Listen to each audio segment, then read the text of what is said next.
Have you ever felt like the world was closing in around you? Like you were trapped by the very walls you built to keep others out?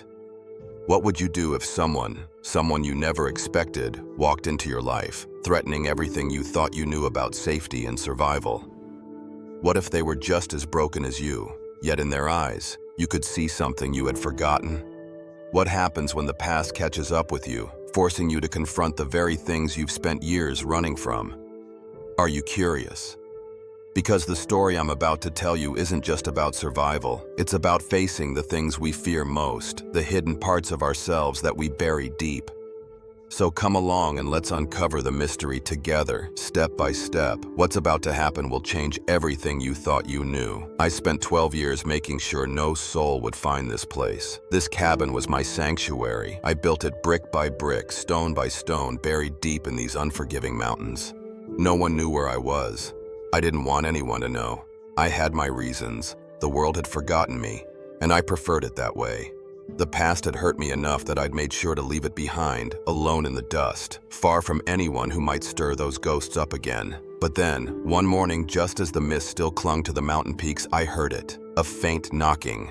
I froze. I'd heard the wind before, the creak of the trees, but this was different. Someone was out there. I grabbed my rifle, heart pounding, and moved toward the door. Whoever it was, I had no interest in meeting them. But the knock came again, weak, desperate. I opened the door, ready to confront whatever threat lay on the other side, only to be met by her. A young Apache woman, blood soaking her buckskin dress, standing at the threshold like a broken shadow. Her dark eyes met mine with an intensity that froze me in place. She collapsed into my arms before I could even step back. Her presence shattered everything I had worked so hard to protect. Her body was cold with blood loss, her spirit still fighting to stay alive. And in that moment, all the walls I had built around myself began to crumble. I'd been alone for 12 years, but I wasn't anymore. The girl, Ayana, was now lying in my bed, breathing in shallow, labored breaths. I had done what I could. I wasn't a doctor. I was just a man who knew how to patch up a wound, feed himself, and survive. But this was different. I wasn't sure what to do with her. I had lived 12 years alone for a reason. 12 years. 12 years of isolation, solitude, where I had convinced myself I didn't need anyone. Where I had buried the past so deep I almost forgot it was there. It wasn't just the world I had distanced myself from, it was me too. I was running from the man I used to be, the man who trusted too easily, loved too freely, and lost too much. I set the coffee down, the steam rising in the morning light. I stared at the cup for a moment, as though it could give me answers. What had I gotten myself into? The sound of Ayana's labored breathing was the only thing I could hear now. The silence of the mountains was deafening, but it wasn't the quiet that weighed on me. It was the woman in my cabin, bleeding out because of some damn choice I made. I should have left her outside. I should have locked that door and gone back to my routine, but I didn't. No, instead, I let her in. I had always believed that helping people only led to pain. Every time I reached out, every time I trusted someone, I ended up hurt, and that hurt stuck with you. It lived inside you, like a brand that couldn't be erased. I had learned that the hard way, but with Ayana, it was different. I had never met a woman like her. There was strength in her eyes. Even now, when she was close to death, she didn't show fear. She was a warrior, not just by birth, but by the way she carried herself. I looked at her. Her blood-stained dress, her chest rising and falling. I could feel the heat of the fever beginning to creep up her skin. I couldn't let her die here. Not like this. Not on my watch, but helping her meant something more. It meant opening myself up to something I had fought against for 12 years. It meant facing my past. My mind wandered back to the day I left everything behind. I had been a cavalry officer once, young, driven, full of hope. But the world had a way of stripping that away. I had lost my entire unit in an ambush, a betrayal I never saw coming. The men I fought alongside, the ones I trusted, they were gone, and I was the only one left to carry the weight of their deaths. It wasn't just their lives that were taken. Don't miss the next twist. Hit that subscribe button and share your thoughts with a yes in the comments. It was mine too. That day, I walked away from the army, from everything I had known, and into the mountains. The world was cold out there, but it was nothing compared to the cold inside. 12 years of running, 12 years of living as a shadow. I thought if I hid long enough, I could outrun the ghosts that haunted me. And then she showed up. Ayanna, a bleeding, broken soul just like me. She was a daughter of the Apache, a warrior. But in her eyes, I saw something I hadn't seen in a long time. A reflection of my own pain. I didn't want to feel this. I didn't want to care. But as I looked down at her, unconscious in my bed, I felt a stir inside me that I hadn't felt in 12 years. Compassion. I moved toward her, my hands trembling for the first time in years. I reached out to touch her wound, the blood that stained her dress, but something stopped me. I wasn't sure I was ready for this. She had been attacked by soldiers, white men, men like the ones I used to fight alongside. The betrayal and violence they had brought to her people mirrored the betrayal I had faced. She had been hurt, left for dead, just like me, just like my comrades. I caught myself staring at her face again, the fierce determination in her eyes even in the face of death. How could a woman, beaten and bruised, still carry that much strength? How could she look at me, a man who had abandoned everything, and not see the failure I was? I couldn't answer those questions, and I wasn't sure I ever would. But I knew one thing. I couldn't turn my back on her. So I did what I knew how to do. I started stitching her up. The steady rhythm of my hands worked like clockwork, even though the emotions inside me felt like a storm. I was trying to fix something I couldn't fix, trying to patch up the wounds in her body while ignoring the ones in mine. She awoke just as I was finishing. Her eyes flickered open and she looked at me with a quiet intensity. Most people would have been scared, confused, waking up in an unfamiliar place. But Ayanna didn't show fear. Instead, she studied me. I could feel her eyes tearing through every wall I had built. "Who are you?" she asked, her voice soft but strong. I hesitated. "A man who's been hiding from the world for too long." She looked at me for a long moment as if reading the pain in my words, and then she spoke again. "You are the ghost man the elders speak of," she said, her voice filled with recognition. "The one who disappeared into the mountains and never returned." Her words struck me harder than I expected. The ghost man, that was what they called me. The man who ran, the man who couldn't face his past. I had been living in the shadows for so long I didn't even know if I could still face the light. "You've been hiding here for 12 years, she continued, her voice soft but cutting through the silence. "But you cannot run from your past forever." Her words hit me harder than any bullet ever could. She was right. I didn't want to face my past. I didn't want to confront the man I used to be, the officer who led men into battle and failed them, the man who ran when it all fell apart. But Ayanna, she saw me for who I truly was, not as the man I wanted to be, but as the man I had become. And in that moment, I realized I couldn't keep running anymore. The cabin felt different now. The air was thick, charged with something I hadn't felt in a long time. Responsibility, fear, something else. I had never expected anyone to step into this life. I had spent 12 years building this wall between me and the world. And now, this woman, this Apache girl, had torn right through it. Her blood, her pain, her quiet strength. It was all too much. I had grown used to the quiet, to the emptiness, the sound of my own footsteps, the crackling of the fire, the whistling wind through the trees. That was all I needed, all I wanted.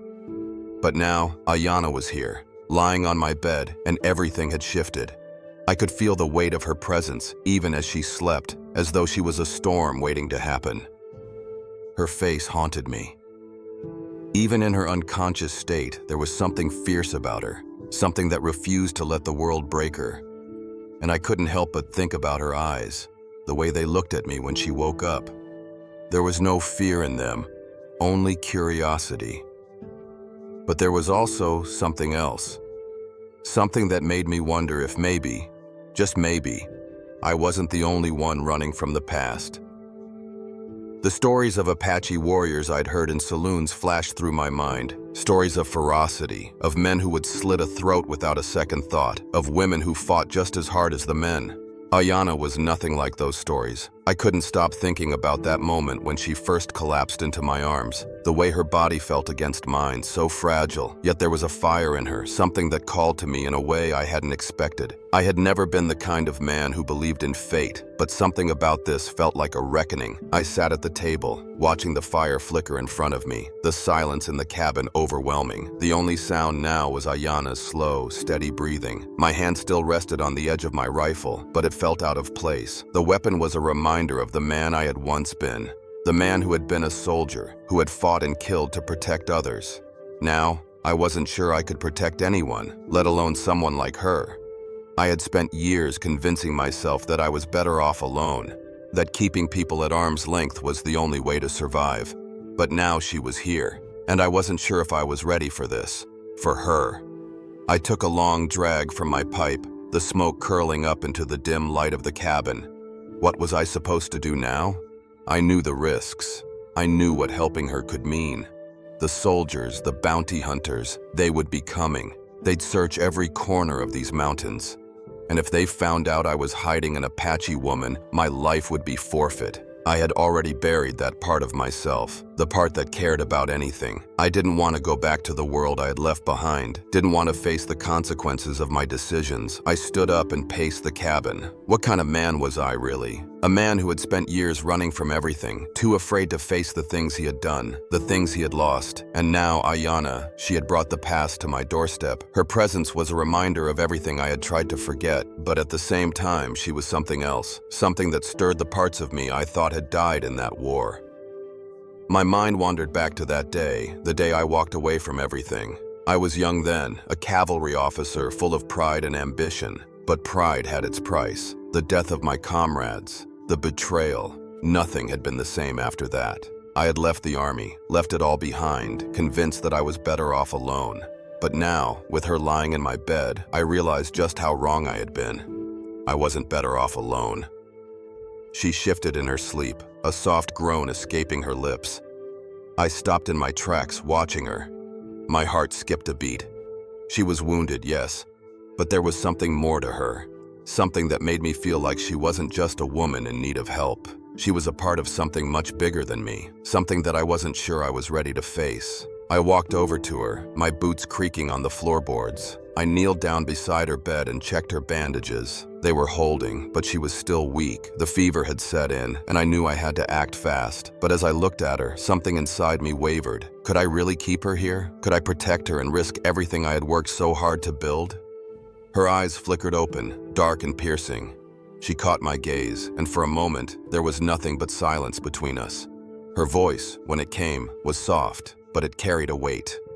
"You're not what I expected to find," she said, her words clear, but accented with the rhythm of her native language. I felt a pang in my chest, something I hadn't felt in years. What did she expect? I wasn't the man they talked about in the saloons. I wasn't the hero. I wasn't even sure what I was anymore. "Neither are you," I muttered, my voice gruff. She smiled faintly despite the pain. "You're the ghost man, the one who disappeared." That hit me harder than I expected. The ghost man, that's what they called me. The man who had run, the man who had left behind everything, including myself. I looked at her, her face set with quiet determination, and something inside me snapped. She was right. I had been running. From the world, from my past, from myself. But she had forced me to face it. "I didn't want this," I said, the words escaping before I could stop them. "I didn't want anyone to find me." She raised her hand slightly as if to stop me. "I know your pain," she said, her voice steady. "I felt it too."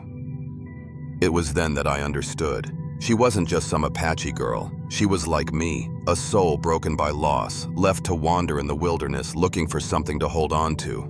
I sat back, the weight of her words settling on me.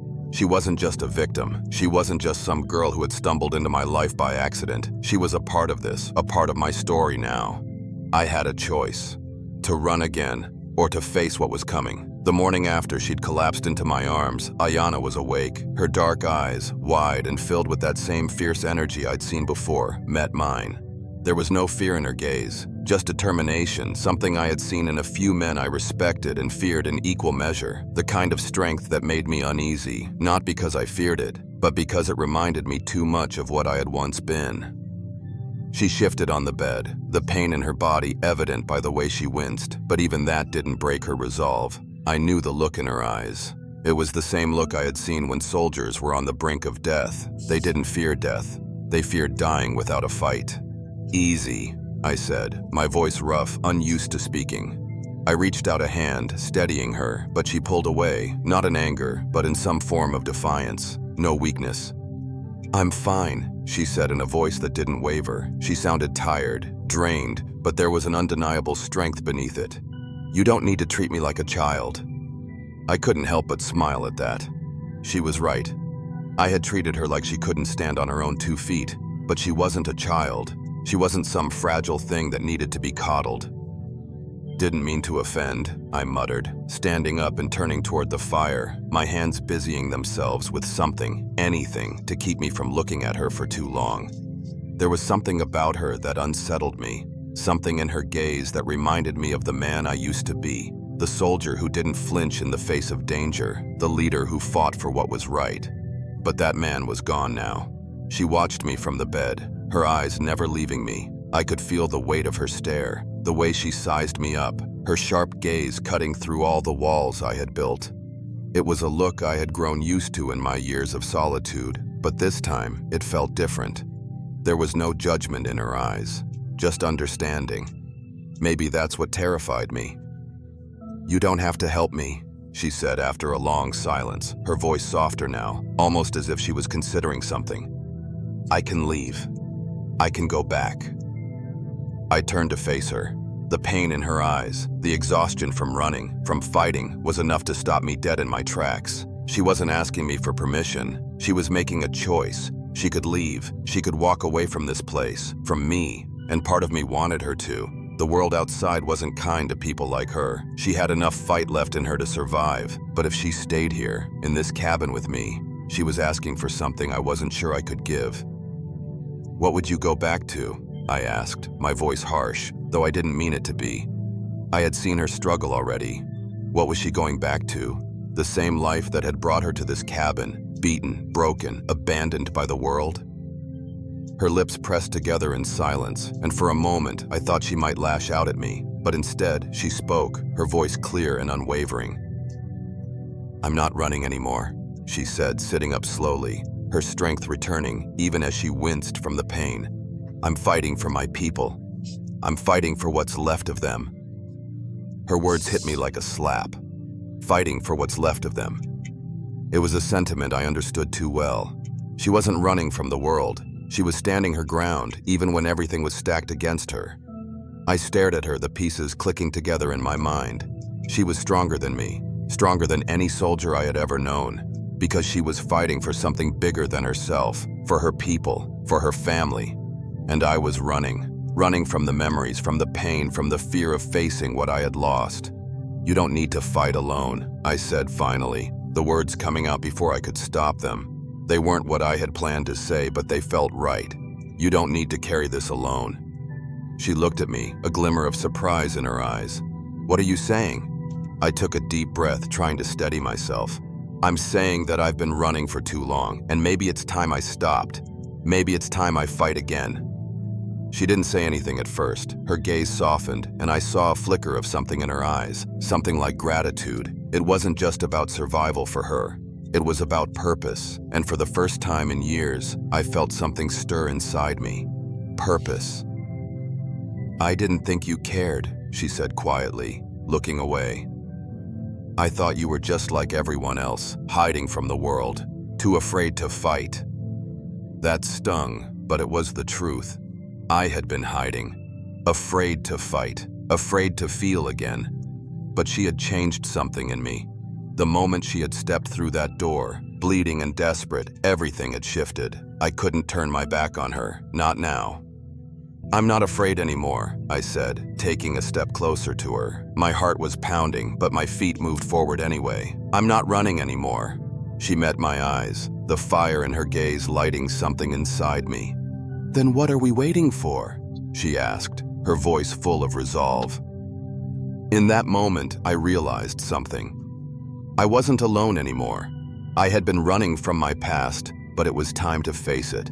Time to fight for something worth protecting. For the first time in 12 years, I wasn't just surviving, I was living. The fire crackled in the hearth, the only sound in the cabin aside from Ayana's soft breathing and the occasional sigh from the wind outside. It had been a long day, filled with thoughts I didn't know how to process, feelings I didn't want to feel. Yet here we were, two souls, broken in different ways, finding solace in the quiet. I had expected this solitude. I had lived 12 years in this godforsaken cabin, far away from the world. I had built these walls to keep everything out, every memory, every loss, every betrayal. I convinced myself that this was what I wanted, what I needed. But when Ayana knocked on my door, when she collapsed into my arms, everything changed. I couldn't stop thinking about her, the way she had looked at me, even in her pain. There was a fire in her eyes, a fierceness that reminded me of the warriors I had fought alongside, men who wouldn't hesitate to die for what they believed in. But Ayana wasn't just a warrior. She was a survivor, and in that moment, I realized just how much I had lost.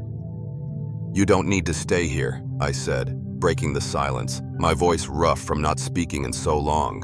I sat across from her, watching her as she sat up on the bed, her eyes scanning the room with a mix of curiosity and caution. Her eyes met mine, and for the first time since I had opened the door to find her bleeding in my arms, I felt like we understood each other. We had both been running, she from the soldiers who attacked her camp, and me from my own damn demons. "I don't have anywhere else to go," she said, her voice steady, even though I could see the pain still lingering in her eyes. "My people are being hunted. I don't have a choice." I wanted to tell her to leave, to go back to her people, to stay away from me. But I couldn't. I couldn't let her go. The weight of that truth hit me like a ton of bricks. I had been lying to myself for 12 years. I had convinced myself that being alone was safer, that being alone was better. But with her here, I couldn't ignore the fact that I wasn't just fighting to keep myself alive anymore. "I'm not afraid of you," she said suddenly, her voice almost a challenge, as if she knew exactly what I was thinking. "You're not like the others. You've been running from something, but you don't have to anymore." Her words struck me harder than I expected. She was right. I had been running from the pain, the guilt, the memories. I had convinced myself that I didn't need anyone, but the moment I held her in my arms, I knew I had been lying. I didn't need to be alone anymore. "I don't know if I can help you," I muttered, more to myself than to her. "I've been running for too long. I'm not the man I used to be." She shifted, pain flickering across her face as she winced. Her hand, still weak from her injuries, reached for the blankets. "Maybe," she said softly, "but you're still a man who knows what it means to fight. I see it in you." Her words hit me hard. Fight. It had been a long time since I'd thought about fighting for something. Since I'd fought for the right reasons. "Fight for what?" I asked, the question hanging in the air like the dust from the wind outside. "I've got nothing left to fight for." Ayana's eyes softened. She knew what I was hiding, knew the weight of the past that hung on me like an anchor. "You have me," she said, her voice unwavering. "And I have you. Maybe that's enough." Her words didn't just comfort me. They shattered the last of my defenses. In that moment, I understood what I had been running from. I wasn't running from the world. I was running from myself. I stood up, walking slowly to the window, looking out at the mountains that had been my sanctuary for over a decade. The wind rustled the trees and I could feel the weight of the world pressing down on me. But for the first time in years, I didn't feel like I was suffocating. I wasn't alone anymore. "You're right," I said, my voice low but steady. "Maybe it's time I stop running." Ayana didn't respond at first. She was watching me with that same fierce gaze, as if she was waiting for me to make a decision that would change everything. And in a way, I was. I turned back to her, and for the first time since she had come into my life, I saw clarity in her eyes. She wasn't just a wounded Apache girl. She was a woman with a cause, with strength, and with a will to survive. "I've been hiding," I said quietly. "Hiding from the man I used to be, from the man I thought I could never be again." She nodded slowly. "You don't have to be that man anymore. You don't have to be a ghost." And there it was, the truth that had been staring me in the face the whole time. I didn't have to be a ghost. I walked toward her, my heart pounding in my chest. I wasn't sure what I was doing, but I knew that this was the right thing, the only thing. "Then help me fight," she said, her voice barely above a whisper. I reached for her hand, feeling the warmth of her touch, the steadiness of her grip. For the first time in 12 years, I wasn't fighting alone. "We'll fight together," I said, my voice firm with resolve. Ayanna smiled, and for the first time I saw not just a warrior, but a woman who had found her purpose in this world. And in that moment, I realized that maybe I had found mine too. I had spent 12 years hiding from the world, building walls around my heart that were thick and strong. I had thought I could live this way forever, alone, untouchable, safe. But then Ayanna knocked on my door, and everything changed. She was a wounded Apache girl, a reminder of everything I had tried to leave behind. Her blood stained my hands, my bed, my life, but it wasn't just her blood. It was my own, a part of me that I had buried long ago. And as I watched her lie there, weak and vulnerable, I realized that no matter how hard I tried to run, I couldn't escape the past. Ayanna was awake now, her breathing steadier, but there was still a fire in her eyes. She wasn't some helpless victim. She wasn't some woman to be saved. She had her own fight. And somehow she had made it my fight too. The soldiers would be coming. The bounty hunters would be close behind. I could feel it in my bones. Ayanna's presence here had painted a target on my back, and no amount of running would ever take it away. But even knowing that, I couldn't bring myself to send her away. There was something about her, the way she fought to survive, the way she refused to let the world break her, that made me realize I wasn't done fighting either. I stood by the window, staring out at the mountains, watching the dark shadows of the trees stretch across the land. The wind was picking up, the kind of wind that would carry the scent of trouble, of blood, of war. And I knew that once the soldiers came, once they found her, they wouldn't stop until she was gone. But I wasn't going to let that happen. "You're not going back out there," I said, my voice low and firm as I turned to face her. Ayanna looked at me, her brow furrowing slightly. She didn't need my protection. She had been fighting her whole life. She had been running, just like me, and maybe that was why I couldn't turn her away. "I can't stay here forever," she said quietly, the words carrying a weight that seemed to hang in the air. I could feel the pull in my chest. She was right. We couldn't stay here forever, but I wasn't ready to face the world again. Not yet. Not until I knew what I was supposed to be fighting for. "We'll leave," I said, my voice heavy with the weight of what I was about to say. "But not now. Not yet." She didn't argue. She just nodded, as if she understood. And in that moment, I knew that we were in this together. We didn't have to explain it, but somehow, we both knew. I moved to the table, my fingers running over the worn wood, the smooth grain, the same grain I had been running my fingers over for years.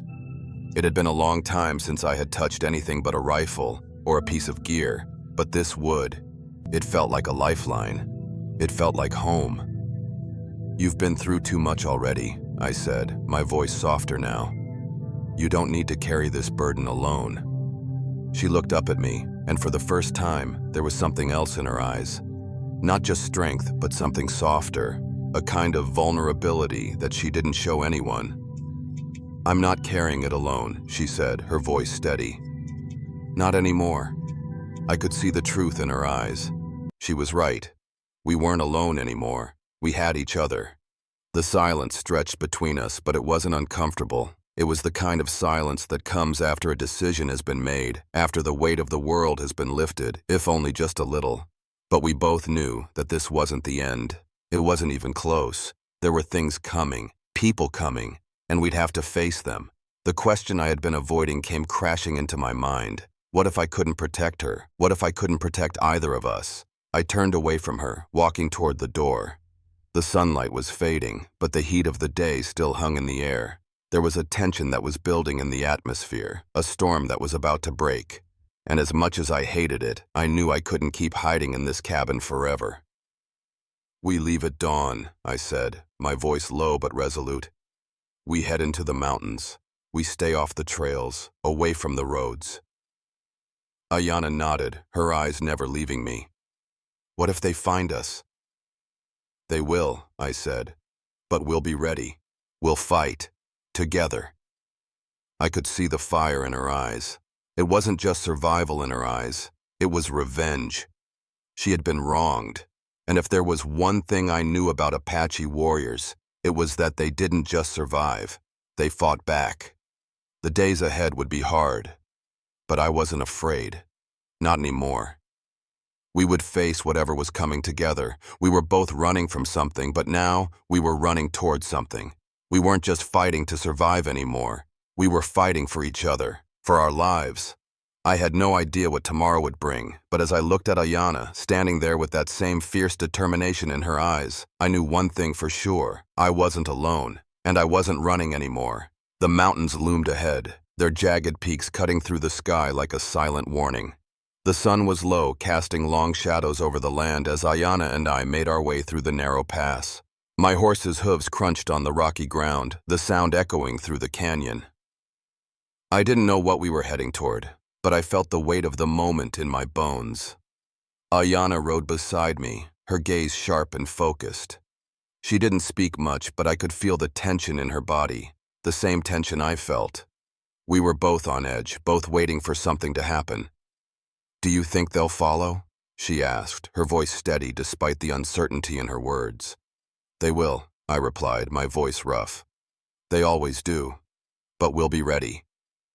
I didn't know if we could outrun them or if we could fight, but one thing I knew for sure. This time, I wasn't running. Not from her, not from them, and not from myself. The world had never been kind to people like us. We weren't the heroes in this story. We weren't the ones who got the happy endings, but we could fight for what we believed in, and maybe, just maybe, that would be enough. Ayana's eyes flickered to me, and I saw the flicker of something in her gaze, something that said she was with me. We were in this together. And for the first time in a long while, I didn't feel alone. The sound of hoofbeats echoed in the distance, but it didn't matter. Whatever came next, we would face it head on. The journey of Thorn Shepherd, the lone cowboy who finds his world turned upside down by the arrival of Ayana, is not just a tale of survival in the rugged Wild West. It's a story of redemption, self-discovery, and the struggle between isolation and human connection. Thorn's transformation from a man who shut himself off from the world to someone who chooses to stand by another in the face of danger speaks volumes about the human spirit and the power of change, no matter how deep the scars. At the core of Thorn's journey is the theme of running from the past. For 12 long years, Thorn isolated himself in the mountains, hiding from the mistakes he believed defined him. The loss of his comrades, the betrayal, the pain. He thought he could outrun it by burying himself in solitude. But as we watch him encounter Ayana, a woman who has her own share of trauma, we begin to see that we can't outrun what lies inside us. No amount of isolation can protect us from our own emotional wounds. Thorn's retreat into the wilderness was a desperate attempt to escape, but it wasn't until he chose to face the world again that he truly began to heal. The power of human connection is another key theme in Thorn's story. Ayana's arrival, despite the danger she represents, forces Thorn to confront his walls, his fears, and his loneliness. For years, he had convinced himself that he was better off alone, that needing others was a weakness. But when Ayana collapsed in his arms, Thorn discovered something that had been missing from his life: the capacity to care for someone else. In this moment, we see the importance of not shutting people out. It's easy to believe that isolation can protect us, but it is in our connections with others that we often find our strength, purpose, and healing. Thorn's decision to help Ayana, despite the risks, is a lesson in choosing courage over fear. Faced with the potential of bounty hunters and soldiers coming for Ayana, he could have easily turned her away, telling himself that his survival was more important. But he didn't. He chose to act, even when the stakes were high. True courage doesn't come from the absence of fear, but from acting in spite of it. By standing up for Ayana, Thorn faced his own past and his fears, choosing to protect someone who needed him. This is a reminder that we all have a choice when faced with fear. We can either let it control us, or we can choose to rise above it. Another powerful lesson from Thorn's journey is the realization that we are not defined by our past mistakes. Thorn spent 12 years running from the man he was, thinking that his past failures would forever define his future. Yet, by helping Ayana and choosing to fight alongside her, he reclaims his sense of identity. The past does not have to dictate our future. The choices we make today, the actions we take to correct past wrongs, and the strength we find in the face of adversity can shape our futures, no matter how broken we feel. Thorn's journey is a powerful testament to the idea that redemption is possible for everyone who chooses to face their past, rather than run from it. There is also a deep message in Ayana's character. She embodies the strength and resilience that comes from facing life head-on, no matter the circumstances. Despite the betrayal she faced, despite the violence and pain, Ayana chooses to fight for survival and for what's right. Her unwavering determination and strength serve as a reminder that, no matter what hardships we face, we always have the choice to stand tall and move forward. It's a lesson that we are the masters of our own fate, and while the world may push us down, we have the power to get back up. This story is also a reflection of how we shape our lives through the choices we make. When Thorn made the decision to help Ayana, he unknowingly set himself on a path of self-discovery and transformation. That decision opened his heart and mind to the possibility that he could choose a new way of living, one that embraced connection, courage, and fighting for something greater than himself. Every day we are presented with choices that determine the direction of our lives. Sometimes these choices may seem small, but they accumulate to define who we are and who we become. Thorn's journey reminds us to make choices with intention, to recognize the power in every decision, and to embrace the opportunities for growth and change. The lesson that runs through Thorn's journey is that it's never too late to change. Life may throw us curveballs, and we may face setbacks that knock us down, but it's our ability to stand back up, to make different choices, that defines our lives. Thorn's story teaches us that it's not about escaping the past. It's about learning from it, growing through it, and choosing to be better, no matter where we start.